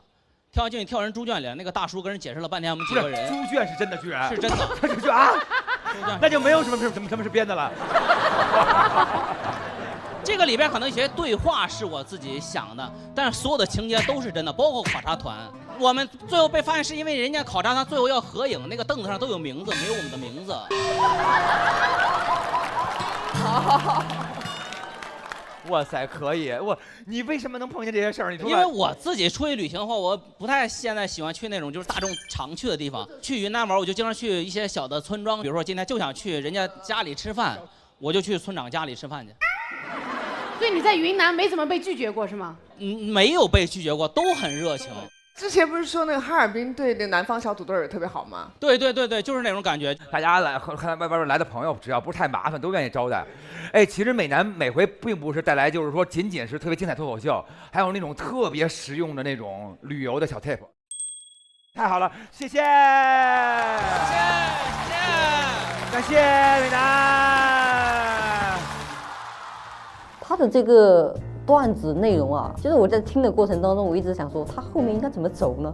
结果又给我一个意想不到的一个东西。我没有见过这么持之以恒，就每一期就是讲旅游，就一定要把自己打造成一个专讲旅游的这么一个演员。行嘞，亲爱的各位朋友们，我们不好笑，就路途街头。下面是我们最后一期的最后一个节目啦。所以现在我们要把所有的掌声尖叫献给我们最后这位朋友，他就是我们的记者。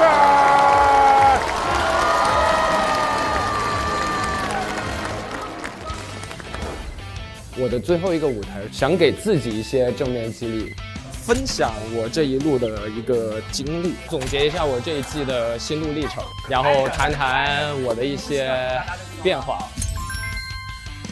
现在我们要把所有的掌声尖叫献给我们最后这位朋友，他就是我们的记者。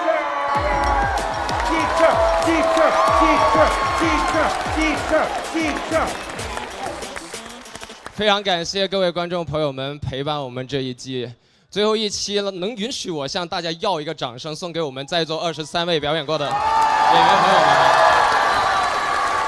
对，不容易啊，坚持了一整季。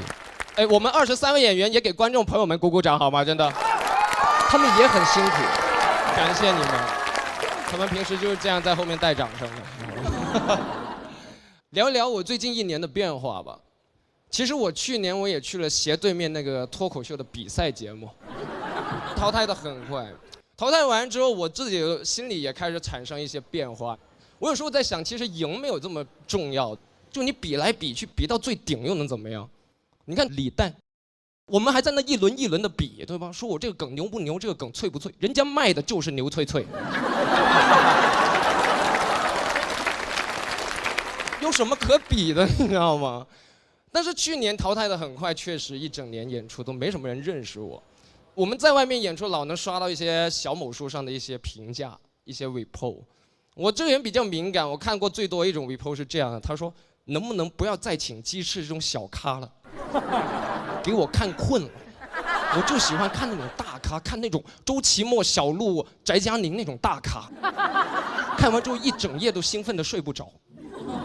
我有时候在想，这个咖该不会是咖啡因吧？真的，脱口秀跟咖啡很像的，就咖越大你越兴奋。像我这种小咖，你总感觉那个味道不对，就你拿我尝了一口，你就感觉这个咖味不对啊。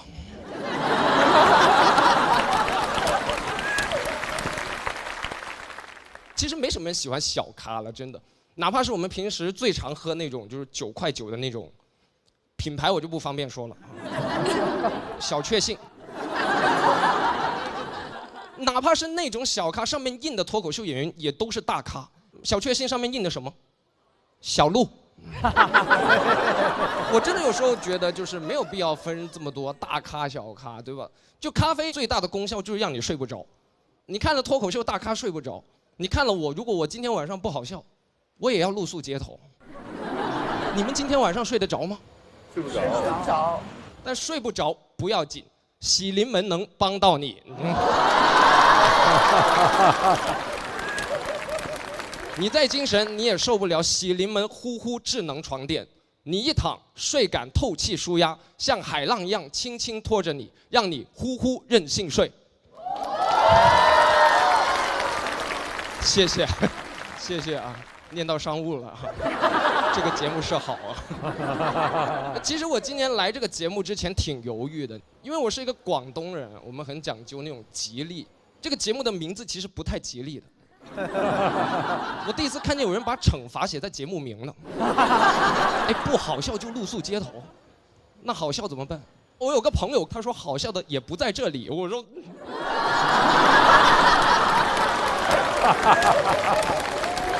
已经绝交了，朋友们，群众的眼睛是雪亮的。而且录这个节目的时候，我的心情也是跌宕起伏。录到第1、第2期的时候，大嘉宾是赵露思老师，我当时心想这节目得大火呀。录到中期，宋木子来了，我说是不是前面2期太火，把这整糊了啊？怎么录到中间就宋木子了？后面得给我们送啥呀？该不会录着录着，吴鼎坐上去了吧？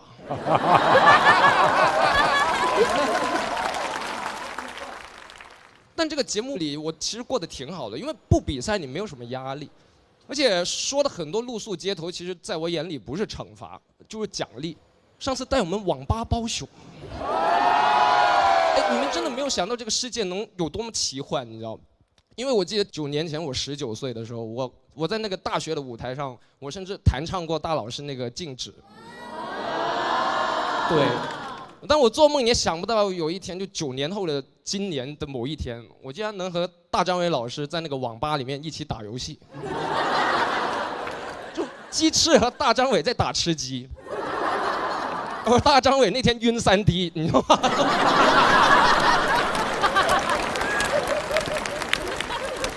大老师还问我打哪个，我说那个一起来。打。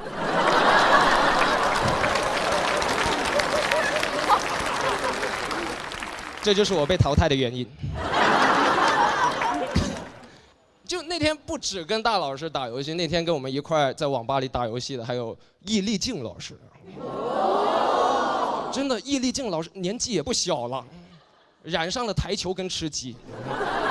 我真的很难想象一位老师在网吧里让我们教他打游戏。真的，我当时那个场面特别幻灭。我一晚上在那个网吧里，我一直喊，我说老师来了，老师快跑，给老师搞把枪。朋友们，我这辈子没有在网吧里喊过这么多声老师。我一般只要一喊老师来了，同学们就快跑了。当然那天周奇墨老师也参与到了这个游戏里面。当时我在想，周老板你能打懂吃鸡吗？也是不负众望啊，在一番交战当中，周老板将我当场击毙。而我的好兄弟吴鼎马上就跑过来了，开始舔我的包。当时怎么说呢？就一边舔我，一边舔周老板。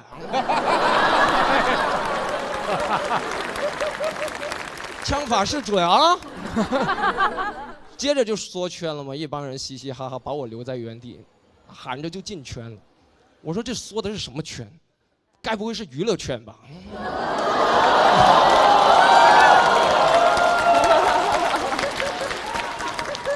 吴鼎舔着个脸就进去了，就。哎，我真的很羡慕那种打比赛能赢的人，因为我这辈子就没怎么赢过，其实一直都在输。我还记得去年在斜对面那个节目里，最后看了那个广智哥夺冠。他当时夺冠的时候特别酷，说了一句：“我到长安了，谢谢大家。”底下都沸腾了，都说想摸摸他的奖杯。我在这里录节目也录了3个月了。我前2天我在朋友圈里发，我说我到长沙了，没有人要摸我的奖杯。我妈让我茶颜某色搞2杯。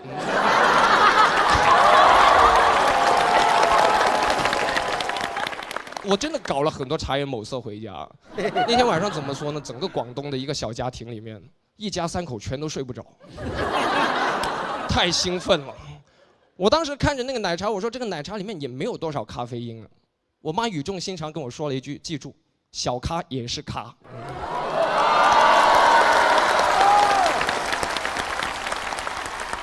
比赛又要开始了，希望大家都能打赢自己人生中的比赛。我到长沙了，谢谢大家。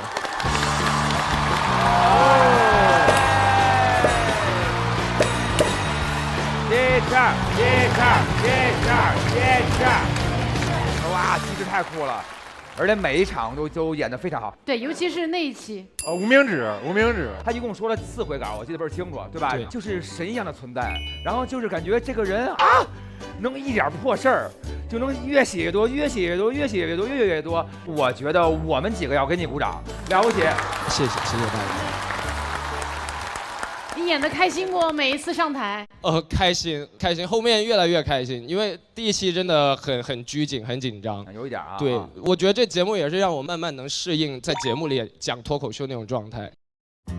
我有一阵子感觉不比赛也挺好的，就因为比赛的时候大家竞技感特别足，是，大家就很追求去分享观点，然后在一个这么多观点的时代，大家还能上来讲趣事儿，我觉得这个节目就挺棒的。对。鸡翅说那个不比赛挺好，我发现不比赛大家一点也没有松懈。对，每个演员站台上还是有很强的那种，他不是跟对别人的好胜心，而是对自己的，所以还是在尽自己全力去展现高质量的演出。其实演员一直在自己跟自己比赛。对。咱节目不比赛是一个新的突破吧，比如说鸡翅这种，他在那个2个比赛里就可能挺失望的。比赛他那个赛制会客观的，就会让很多人没有机会来得及再次证明自己。然后，所以我感觉咱们这节目这个不比赛的形式功德无量。我相信咱们下一季那节目那个地方会做更多更优秀的演员来参与到这种形式来。哇！这个话呀，听上去很对，但是他非常损啊。他说下一季会做更优秀的演员。也不说我都没发现，下一次还有很多跟他们一样优秀的演员。我们下一季会更优秀。然后那个鸡翅，你要自信一点，不用想那么多，也不用害怕比赛，你就好好分享就行。因为对于我来说，脱口秀特别重要的一个点就是在于，就是如果生活之中碰见了很多就是像刚才说痛点呀、难以就是释怀的事情，然后平时老说要往好处想，但是脱口秀总是能往好笑处想，就这一点很重要。就是说，因为那么多事情它不会变得多好，生活不就是这样而已。但是如果你能把它变得更好笑一些，然后你就能原谅很多的事情。所以脱口秀是非常了不起的、有功德的一件事情，希望坚持下去。谢谢。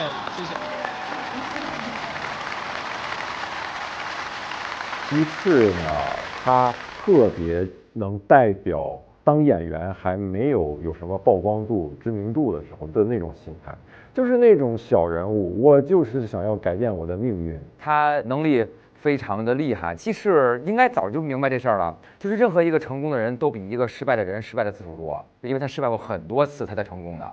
希望反正就是越来越能让大家看见鸡翅的伟大吧，就这样。今天很多这个新人演员都给我们做了很多特别了不起的演出，而且我觉得虽然是最后一期啊，但是我觉得演员们今天上台是极其的有一种亢奋，对吧？对，我作为观众啊，我也看过线上的，线上我会像大家一样一起追，但是我到线下来看，我还是觉得对我的冲击是完全不一样的。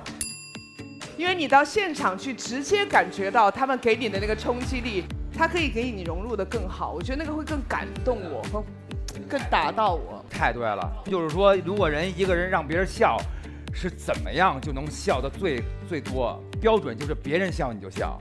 哦，你明白吧？在一起。对，因为是一堆人在乐，大家去剧场一块看的时候，感觉哇，这个世界是活的。有这么多人还会跟我一块笑，然后那种感觉非常感动的，其实很美的一件事儿。希望各位去线下多支持他们演出，谢谢各位的努力，谢谢大家，谢谢各位。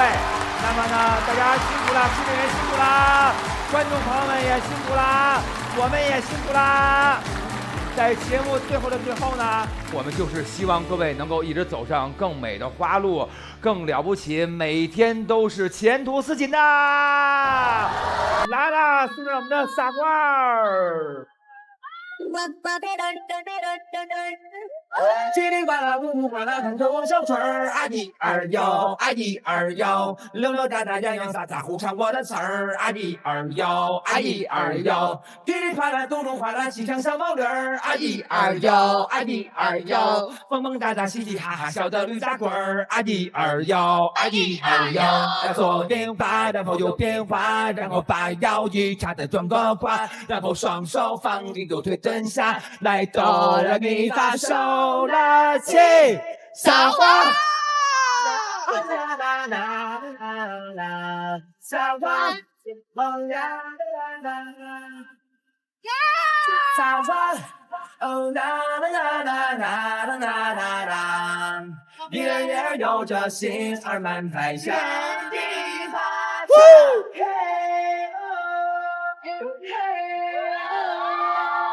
走了地方，手拉起小花，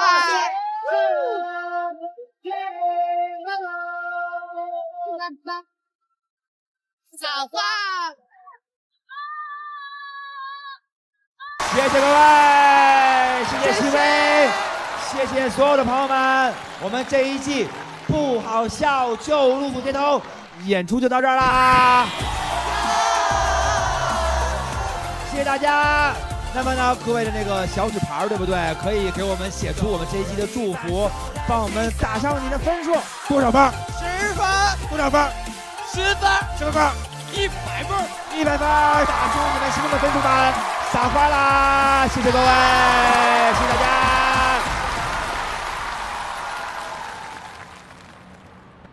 哎呦，收官了，来这节目带了不少好段子，走了我得看看能薅点啥走。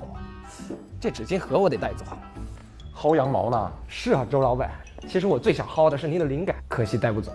我的灵感带不走，但我有一个灵感提纯神器，你可以带走呀。长康100%纯芝麻油，我知道，它跟别的芝麻油很不一样。你看咱写段子哈，废话要是多，梗就不响了。它配料表就一样，100%纯芝麻。能经得住时间考验的，从来不是靠花哨，而是靠纯正。好段子是这样，长康更是这样。所以好段子就跟好油一样，纯的才能留得住。对，这就叫专业同源。段子要准，调味要纯。行，就它了。收官礼物我打包带走。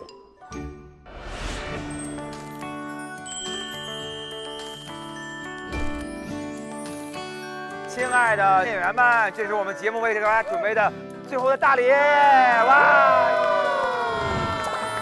好漂亮，是不是非常的熟悉？就是咱们第一次露宿街头的地方。咱们从冬天露到夏天了耶。因为这个季节正好开始露营的时候，咱们节目结束了。好嘞，亲爱的各位朋友们，掌声在哪里呀？我们不好笑就路虎街头第一季收官啦！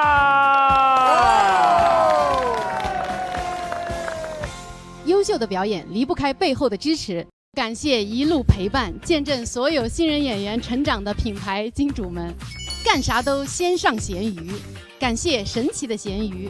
呼呼任性睡，怎么睡都舒服。感谢喜临门呼呼智能床垫，长康100%纯粹，长康100%对味。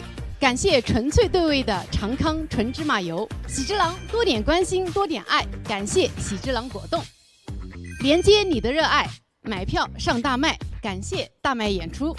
谢谢以上品牌金主对节目的大力支持，谢谢。今儿特别的神奇，没有任何的差评，那些差评全给撕了。感觉好多差评。我这第一个5星好评，看完小象的演出特别舒服，幽默干净，又能感受到坚韧不拔的力量。小象，你一定会成为大象的。鸡翅，你的收尾太炸了，它是炸鸡。我这里也有一张5星好评，看了大齐的线上演出，特意来的，真是挖到宝了。这个 ID 叫娱乐圈小天才。我回去关注一下娱乐圈小天才。这个是送给所有演员的。所有的演员都非常的稳，简直是爆了爆了爆了！祝各位朋友们都越来越好，狠狠的期待下一季。谢谢。下面就有请到的是我们的咸鱼，送上我们这一场的结果。鱼头人来啦！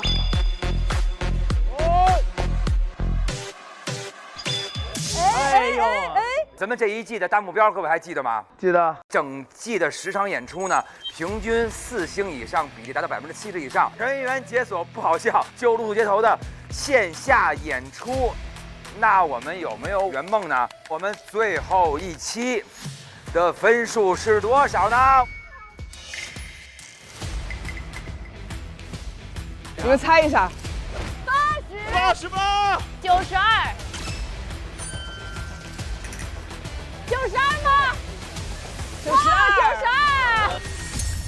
我觉得咱们这次应该是可以解锁这个最终巡演，因为我们前面有几期分很高。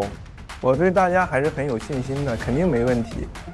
肯定还是有点紧张的，但还是希望有个完美的结局，给自己一个圆满的句号。我们来说一下我们前面的满意度啊，84%、68%、84%、67%、85%、93%、86%、65%、85%、92%，平均是多少？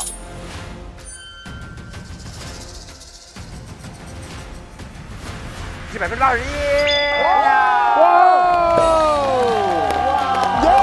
我们全员解锁，不好笑就露宿街头线下演出。欢迎大家上大麦，支持咱们不好笑就露宿街头全体新人演员线下演出，看演出、逛展览、追赛事、买票认准大麦。那么既然咱们完成了咱们的大目标，那么下面就是我们非常激动人心的时刻。颁奖环节就要来了，同学们！而且我们这个奖叫做一辈子的荣誉。一辈子，真是一辈子！哦天哪，给被子！哎呀，一辈子，这一辈子。因为这个颁奖词呢，是你们中任何一个人写的，给他写的。哦，跟咱们之前呢毕业写的这个同学录是一样的。那么前面4句，看能不能猜出来是谁。那么第1句是这样的：你可以质疑天一的段子是谁？但千万不要质疑天一的穿搭，因为段子还有上升空间，但是穿搭他已经尽力了啊！获得的是最在意穿搭奖，这纯在意啊！也不是最佳穿着，只是在意，只有他自己最在意。天一老师每次搭配服装会花很久时间，他最在意穿搭，真的是用心在调配。对，你看这天天穿皮裤衩能是一般人吗？脱口秀最重要就是帅啊！帅！第2个真要猜一猜了，靠自身实力在体育馆，我看一眼，这都什么词儿啊？将双翅、木环、裂亚目、幼虫模拟的惟妙惟肖，就是蛆啊！哦，张美娜。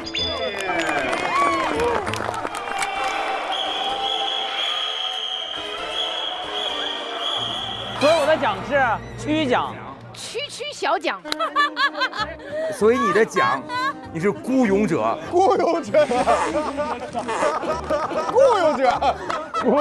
奖，你一定会破茧的，升仓了是吧？就是这意思。来，升仓吧！感谢各位，感谢节目组，感谢我自己啊，不容易，这都是一步一步爬出来的。一步向上爬。感谢你，谢谢。好嘞，给他一个支点，他能在地球上任何一个角落睡眠，这是什么玩意儿？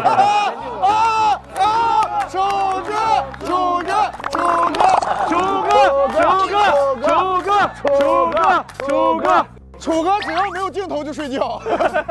大汉吧。楚哥睡他就睡，楚哥发呆他就发呆，这两个人一个困一个乏，不是在睡觉就是在打盹。大汉获得春困秋乏奖，楚哥荣获比比大小睡奖。先有请我们的楚哥。楚哥，从清晨到日暮，从棚内到户外。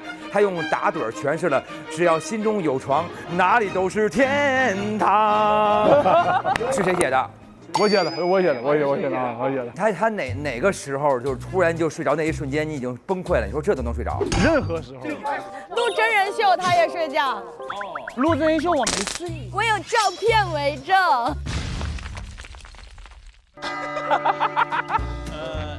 因为我确实来这挺疲惫的。家里俩孩子呢？俩孩子上着班呢还。对，所以说我就经常坐在最角落里，然后就睡觉休息，然后很多镜头都是大家推给我的啊，感谢大家啊！来这里感觉对我感觉就是像梦一场吧。哎呦！好，谢谢大家。楚哥。就是可能也上年纪了，确实比较疲惫，也不能算睡觉，因为其实没有真正的睡着，就是闭目养神。是一个独辟蹊径啊，这条路线很难解啊，不过还是被大汉挤进来了。大汉来了，春困秋乏。谢谢大家，谢谢大家。楚哥，要跟你分开了，我怕没有好的睡眠啊。经常给我打电话吧，反正就这样。谢谢大家。最后一期炒 CP 啊！楚汉之争嘛，这。然后举起无名指，跟世界说 Yes I do。鸡翅吧。恭喜鸡翅获得不好笑就露宿街头最无名奖。来。希望大家都能找到喜欢自己的观众，谢谢大家。太好了，谢谢，这是真心话。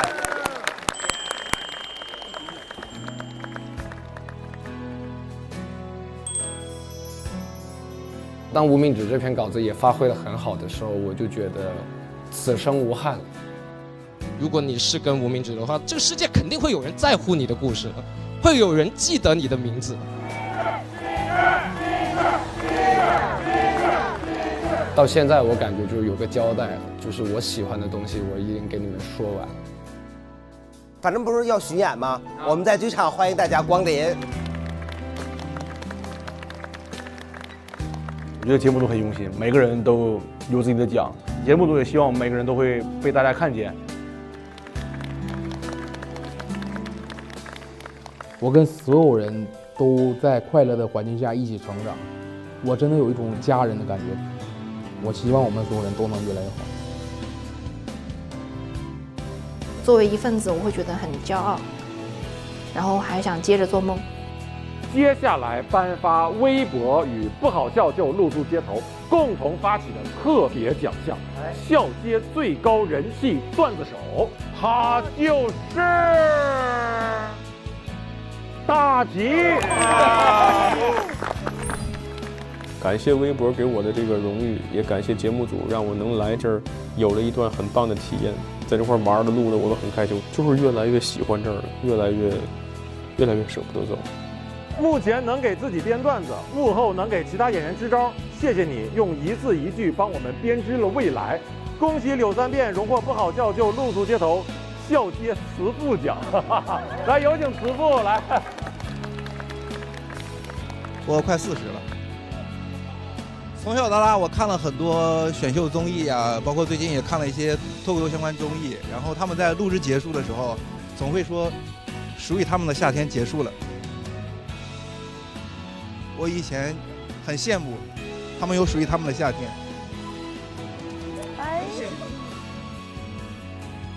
希望这一次属于我的夏天开始了，一定会的，一定会的，一定会的。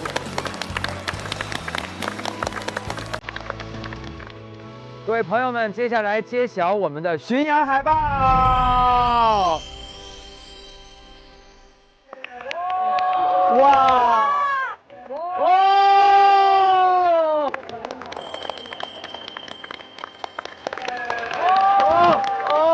这个感觉太好了。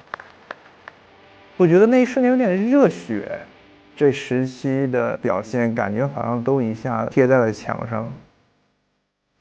我能够从每个人的脸上看出大家在这个行业里面对喜剧的热爱和对未来的一些憧憬。挺有奔头的，看看又有机会大家聚在一起了。我会永远记着这个节目，你美好的记忆。我非常开心能跟大家一起度过这个春天，我也希望行业也在春天，然后也希望我们大家都能在夏天的时候迎来属于自己的绽放。我希望，不管我们现在处于自己喜剧发展生涯的任何一个阶段，我们能够一直都这样单纯的抱着一颗想逗别人笑的心，去触达到你最想触达到的观众，去看到你在线下的舞台上尽情的绽放。希望各位可以不惧风浪，不听任何流言蜚语，能够忠于自个儿的坚持与美好。我觉得大家真的是都很棒，多多给到脱口秀演员们一些鼓励。不要内耗，付出的努力都是值得的。成功！第一季笑街暂告段落，让我们的快乐和热情永不打烊。再见啦！再见。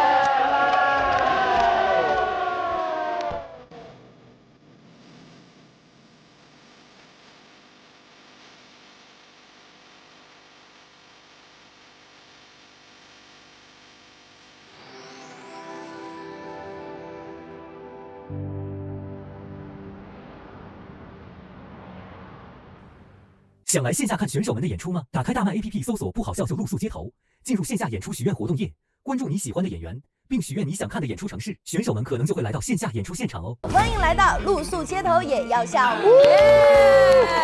先来玩一个游戏。你不会写词啊？雍正 WC 是啥呀？什么雍正 WC？ 雍正王朝？哎呀，雍正王朝是陈道明主排的。那是唱戏。对不起，唐国强老师。露宿街头到这里就结束啦，杀青喽！这一季真的非常非常开心，还是蛮多回忆的，学到了很多东西。露宿街头也要笑，我们永远爱笑。拜拜。拜拜。不好笑就露宿街头，每周六中午12点更新。SVIP 用户可提前看下集 ，VIP 每周六周日分天更新，非会员自周二、周三12点免费观看。SVIP 用户每周日加强衍生、嘉宾精编、段子纯享版等精彩内容。每周日中午12点 ，SVIP 用户解锁露宿街头也要笑衍生节目，看脱口秀演员们更多爆笑互动。每周一至周四不定时掉落笑街微播精彩花絮等你来看。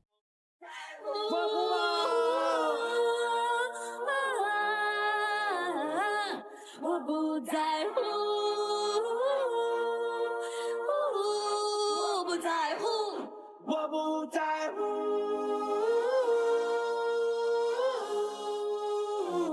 关注新浪娱乐，更多精彩资讯早知道，更多精彩内容尽在新浪娱乐微博综艺、新浪综艺。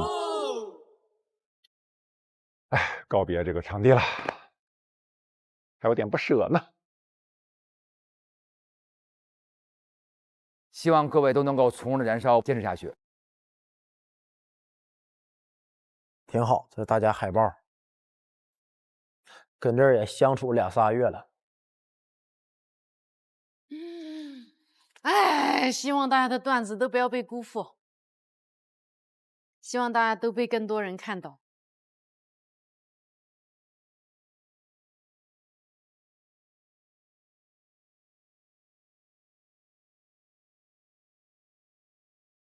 拜拜了，谢幕。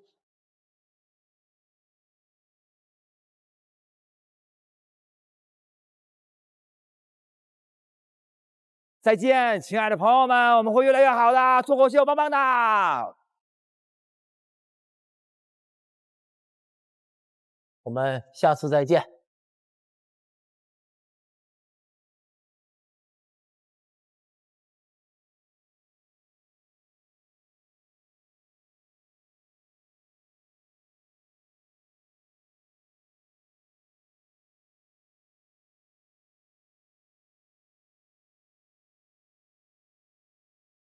第2季笑街，咱们再见啦！谢谢。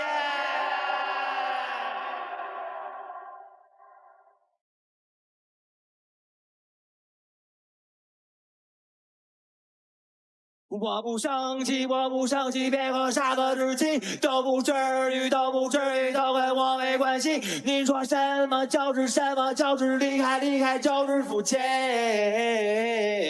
我说好的呀的呀，好的呀的呀，全都好的呀的呀，好的呀的呀，必须好的呀的呀，好的呀的呀。Homie， 来找一切，只要我不在乎，就没人能够伤害我。只要我不在乎，就没人能够伤害